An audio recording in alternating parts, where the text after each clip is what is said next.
What's up, everybody? Alex here. Welcome back to another video, and welcome to the first 2.5 months ish of 2025. I was sitting here thinking, what if I did a video just about a handful of albums that have come out so far this year that I am really digging? I do sort of like an end of the year list like so many other people, and that always happens in December.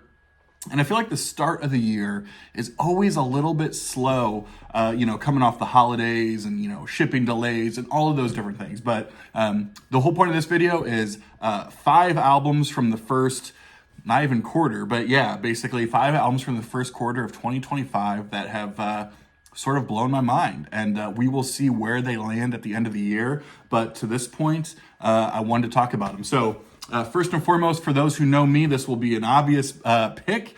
A lot of people have been talking about it who are into this genre, but I'm going to talk about it a little bit more, and that, of course, is Parasomnia from Dream Theater. God, what, their 18th album? Something like that. A lot of people have talked about this, including myself, ad nauseum, so I won't go too much into it. But yeah, I've said it before, Dream Theater is my favorite band of all time. This was so hugely long awaited. Their first with the return of Mike Portnoy on drums. He was gone from the band for 14, 15 years. And it's great. I also want to give a special shout out too, because I will be seeing them here in a couple of weeks.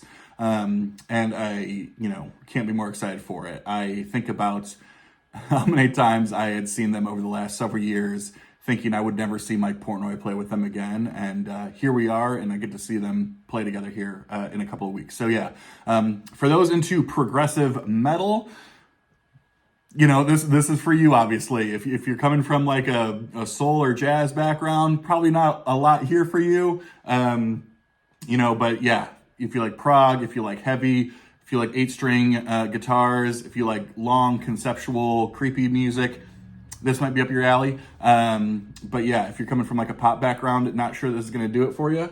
But also just a shout out again to that sick artwork that I am pretty in love with. I saw this too on the gatefold. That was kind of creeping me out a little bit. See if we can pull it up here. Check it, load of that little. Is it in there? Okay. Oh yeah, see that little creeper? Oh yeah. At least somebody's getting some. Am I right? All right. Number 2, I think I'm going to do a video on this particular record because I just think it's so great and so important. But let's go from pretty in-your-face, aggressive, progressive metal all the way to some jazz trio stuff. And that is the latest from Okonski, Entrance Music, the latest release on the, of course, acclaimed Coal Mine Records label out of Loveland, Ohio. So I talk about Coal Mine Records a lot on my channel. But what I will say is I've always had more of a special affinity to Okonski. This is Okonski referring to piano player Steve Okonski's second LP. And he is joined, of course, by Michael Montgomery and Aaron Frazier to make the trio. Those names might sound familiar to you as they are kind of better known as a good part of the Indications. For those who know Duran Jones and the Indications, one of the original Coal Mine artists was Duran Jones and the Indications. This is sort of some of the backing band that went off and did jazz trio stuff. I loved Okonski's first record that came out in 2023 called Magnolia, and this is right in there too. What I love about this, and again, I'll do another video where I talk a little bit more specifically about this, but I get it. There's not a ton of jazz guys out there, or gals for that matter, but if you're curious on the genre and you don't know where to get in, I could not recommend this enough. It's jazz trio, so just upright bass, drums, piano. It is so organic and atmospheric and moody and sort of thematic and conceptual. It grooves, but it's not heavy. It's soulful, but obviously jazz. There's just so much to this that I absolutely love. Learned that most of this was improv as well. They did a great interview was done by the Jazz Bums with Steve, as well as Terry Cole from Coal Mine Records, as he produced this record. So, yeah, just Absolutely love this record. And I think one of the best jazz releases of 2025 in the contemporary jazz sphere. So if you're a jazz person and you don't know about this record, I would highly recommend it. And if you're not a jazz person and you're curious, I think this is a perfect, accessible gateway point to get into. Super accessible, super friendly, and just very authentic and organic. Absolutely love this. That is entrance music from Okonski. I talked about this record a couple weeks ago or maybe a week ago as a potential for album of the year. We'll see because it's early in the year. And again, we went from progressive metal to jazz trio. So let's just go to some sort of poppy Heartland rock via the UK, and that is People Watching by Sam Fender. Again, not a lot of people talking about this. I do want to give a shout out to David Atkinson, the great David Atkinson, who posted a video recently and was talking about Sam Fender. I think he picked up his live album from a couple of years ago. But this is Sam Fender's third studio LP.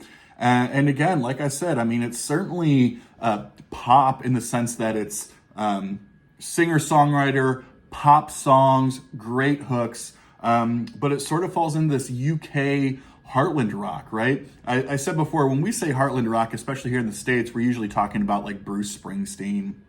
Sometimes, depending on who you are, maybe into like some of the Killers type stuff or a little bit of the War on Drugs. It is that kind of cool Heartland rock place that we're at in 2025, where it sort of mixes sort of that Wallace sound, the bells, some saxophone, mixed with just some good chest pounding stuff. Yeah, I mean, I absolutely love this record. Check out the gatefold here. Interesting words. You can go ahead and read that, or I'll read it. Before I'm pushing up daisies, give me a long, heady summer with arms open wide.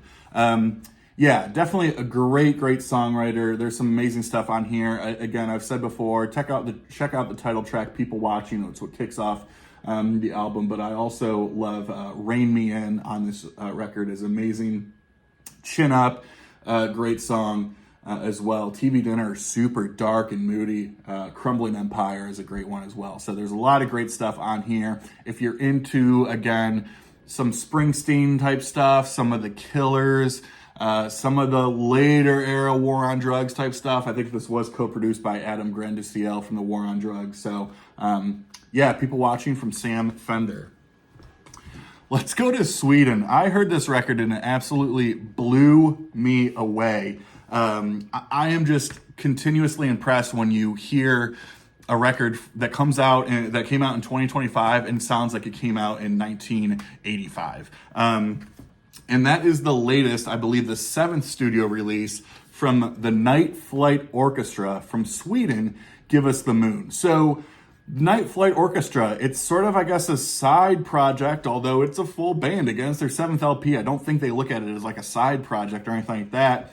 That was started and founded by Bjorn Strid. Help me out here, I think, who was the leader, or is the leader of Swedish melodic death metal band Soilwork. Rest of this band is sort of rounded out. I think members from Merciful Fate or Arch Enemy. Like, it is like all these like heavy death metal artists who are like, what if we started like a late 70s, mid 80s era AOR, kind of like, I don't want to say synth pop, but like AOR 80s pop band. And that is what this is in the best way. This blew my mind. If you're into, again, that sort of sweet spot, 1978 to 1985 of just good 80s pop music, there's some great synth pads on here. The hooks are out of control. I mean, it's like totally AOR, Survivor meets a little bit of, I wouldn't say like Foreigner or Journey per se, but certainly within that family. It's incredible. Again, if you're into 80s AOR, pop, accessible, radio-friendly stuff that takes you back totally in time, you'll absolutely love this. And that's why this totally blew me away. Again, that is the Night Flight Orchestra, Give Us the Moon from Sweden. And kind of in the same sort of family, I would say, also going to Sweden, for those Swedes out there, looking at you, Steve, this is for you. And I know, Steve, you picked up this recently, and I did as well. I had never actually listened to this band, bought this, and I'm loving it.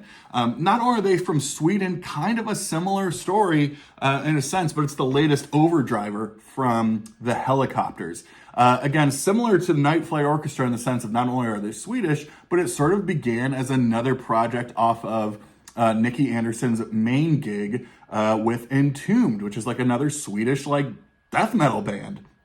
Now, Nicke Andersson's done a ton of different stuff. He's also in Lucifer. I know he's somehow involved with, Imperial State Electric he does. Somehow involved with Velvet Insane. Like, he is involved with all of these, like, Swedish acts across the board. Multi-instrumentalist. I think he plays drums in some bands. He sings and plays guitar in other bands. Singer, guitar player here. And what's funny about this, I mean, this is the Helicopters' 9th record. So again, I'm not going to say it's like a side project. Like, it's a full project. Another one of these records that is released in 2025, but sounds like it came out in, I don't know, somewhere between 1973 glam and maybe pushing some punkier stuff. It's interesting because this is sort of labeled as garage rock. I don't get that at all. I do not get garage rock of, I don't get like MC5 or I don't get Velvet Underground. I don't get any of that. I get glam minus the sugar, glam minus the makeup, glam that's more in your face. And so I guess in that sense, that's where they kind of get the garage thing. But again, Hooks for Days, the Mott the Hoople influence, I feel like is out of control. It's probably why one of the reasons Steve's loved these guys so much is like Mott the Hoople, Ian Hunter, that whole sort of thing. But again, a band that just does not sound like 2025.